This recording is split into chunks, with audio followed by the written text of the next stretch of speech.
Comment section میں ایک بین کی طرف سے ہمیں سوال موصول ہوا ہے کہ آیت الکرسی پر ایک ویڈیو بنائیں، لہٰذا ہم آج کی یہ ویڈیو آیت الکرسی کے نام کر رہے ہیں، کیونکہ یہ حقیقت ہے کہ آیت الکرسی ایک ایسا روحانی خزانہ ہے جو ہر ایک کی ضرورت ہے۔ لہٰذا ہم آج کی اس ویڈیو میں آیت الکرسی کے اسرار و رموز، آیت الکرسی کی پوشیدہ طاقت اور آیت الکرسی کے کمالات آپ سب کی خدمت میں پیش کریں گے۔ سو ہماری گزارش ہے کہ ویڈیو کو مکمل دیکھیے گا، سمجھیے گا، اور مجھے پورا یقین ہے کہ اگر آپ نے یہ ویڈیو مکمل دیکھ لی تو انشاءاللہ تعالی آپ کی زندگی بدل جائے گی اور آپ کبھی آیت الکرسی پڑھنا نہ چھوڑیں گے۔ اب بلا تاخیر ہم اپنے موضوع کی طرف آتے ہیں۔ دیکھیں سامعین، آیت الکرسی بہت بڑی عظمت اور رفت والی قرآن کی آیت ہے، اور یہ رب العالمین کی معرفت، کبریائی، صفات اور توحید پر مشتمل ہے۔ اور آیت الکرسی کو بطور وظیفہ پڑھنا یہ صرف اولیاء کرام نے اپنی طرف سے ایجاد نہیں کیا، بلکہ اس کی ابتدا خود نبی کریم صلی اللہ علیہ وآلہ وسلم نے کی ہے۔ حضور علیہ السلام نے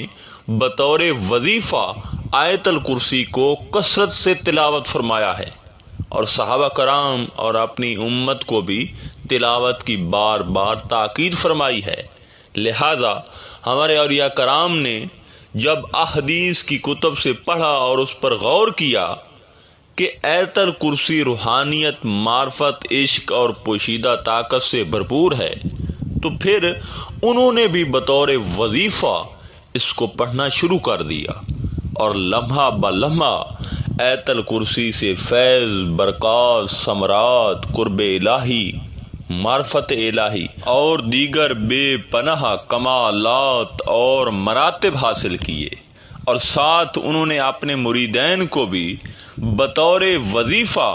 آیت الکرسی عطا کی تاکہ وہ بھی مستفید ہو سکیں، اور آیت الکرسی کی طاقت سے وہ ہر قسم کے شر، فساد اور ہر قسم کے شرک سے محفوظ رہ سکیں، کیونکہ آیت الکرسی ہر طرح کے شرک کی جڑ کاٹ دیتی ہے۔ دیکھیں،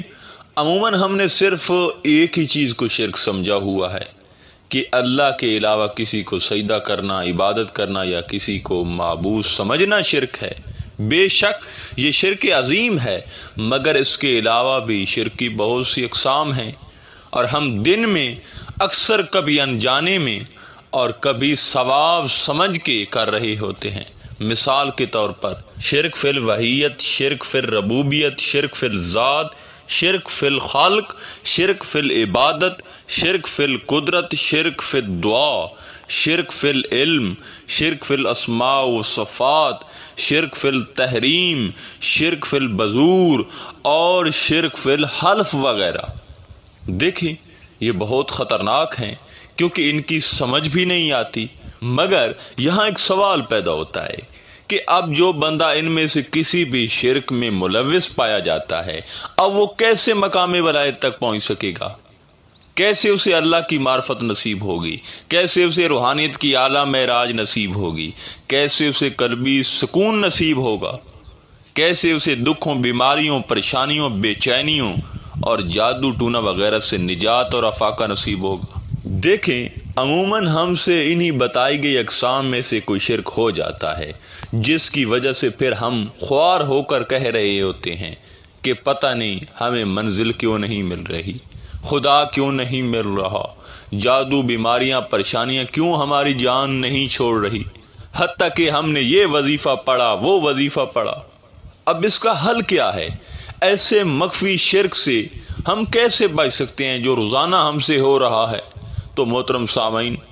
اس کا حل صرف آیت الکرسی ہے۔ یہ اس کی ذات کی مہربانی ہے، ہمیں آیت الکرسی جیسی نعمت سے مشرف فرمایا۔ دیکھیں سامعین، آیت الکرسی میں وہ طاقت ہے کہ ہماری ہر کمی، کوتاہی، ہمارے کیے گئے ہر شرک کو یہ جڑ سے کاٹ دیتی ہے، اور جب انسان آیت الکرسی پڑھتا ہے تو انسان سے جو غلطی سے کوئی بھی مخفی شرک سرزد ہوا تھا تو اس کی خود بخود تردید ہو جاتی ہے، اور اللہ تعالیٰ سوچتا ہے کہ میرے بندے نے ہر شرک اور ہر چیز کی نفی کر دی ہے، لہٰذا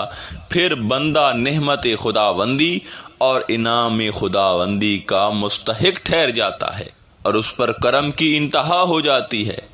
کیونکہ آیت الکرسی کا پہلا لفظ ہی اسم اعظم ہے۔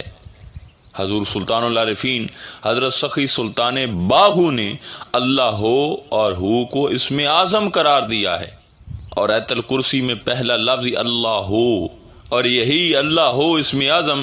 دلوں کا چین ہے۔ اللہ ہو میں نور ہے، ولایت ہے، اور آیت الکرسی کا یہ پہلا لفظ معرفت الہی کا خزانہ ہے، اسی میں روحانیت کی معراج چھپی ہے، اور آیت الکرسی کے اس پہلے لفظ میں ہی وہ طاقت ہے کہ کائنات کی ہر چیز اس کے آگے بے بس ہے۔ اور آیت الکرسی کا پہلا لفظ اگر انسان اخلاص کے ساتھ پڑھ لے تو یقین کرے کہ صدیوں کی مسافت انسان ایک لمحے میں طے کر لیتا ہے، اور وہ اللہ کا محبوب بن جاتا ہے۔ اس کے علاوہ ہر طرح کی جسمانی اور روحانی بیماریوں کا علاج بھی اس کے ورد کرنے میں پوشیدہ ہے، اور یہ انسان کو شیاطین، جن، جادو، نظر بد سے تو بچاتی ہے، ساتھ ہر اس حالت میں بھی یہ کام آتی ہے۔ مثلا بہت زیادہ غصہ، گندی اور ناجائز شہوت کا بھڑکنا، بد نظری کی طرف مائل ہونا، کسی سے فضول جھگڑا یا گالم گلوچ کرنا، ایک دم مایوس ہو کر بجھ جانا، غیر اللہ میں سے کسی کے خوف یا ڈر کا مسلط ہونا، وغیرہ وغیرہ۔ اسی طرح الحی القیوم بھی صفات کا اسم اعظم قرار دیا گیا ہے، اور یہ صفات کا اسم اعظم بھی آیت الکرسی میں آتا ہے، اور جو شخص آیت الکرسی کو اخلاص کے ساتھ اور یہ صفاتی اسم اعظم پڑھتا ہے تو پھر اللہ تعالیٰ اپنے بندے پر انہی دو اسموں سے تجلی فرماتا ہے، اور بندے پر اس اسم صفت کی تجلی سے اللہ رب العزت کی جمیع الاسماء و صفات منکشف ہو جاتے ہیں، اور بندہ اللہ تعالیٰ کی صفت القیوم کی تجلی سے جمیع مخلوقات کی فنا کا مشاہدہ کرتا ہے، یہاں اسے مشاہدہ نصیب ہوتا ہے،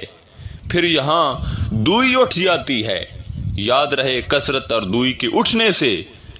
انسان کو، کون سے انسان کو؟ جو آیت الکرسی کو پڑھ پڑھ کے اس کا حافظ ہو گیا، پھر اس کو وحدت حق نصیب ہو جاتی ہے۔ دیکھیں سامعین، آیت الکرسی کو مکمل توجہ، دھیان اور یقین کامل سے پڑھنا ہے۔ تعداد کی کوئی حد مقرر نہیں ہے، بے شک تھوڑی پڑھ لیں، جتنا آسان لگے اتنا پڑھ لیں، مگر جلد بازی نہیں کرنی اور اخلاص کو مد نظر رکھنا ہے۔ آخر میں دعا ہے کہ اللہ تعالی ہم سب کو آیت الکرسی پڑھنے کی توفیق عطا فرمائے، اور ہمیں آیت الکرسی کی برکات سے اللہ رب العزت مالا مال فرمائے۔ انشاءاللہ تعالی ملتے ہیں ایک نئے موضوع میں، تب تک علی نگہبان۔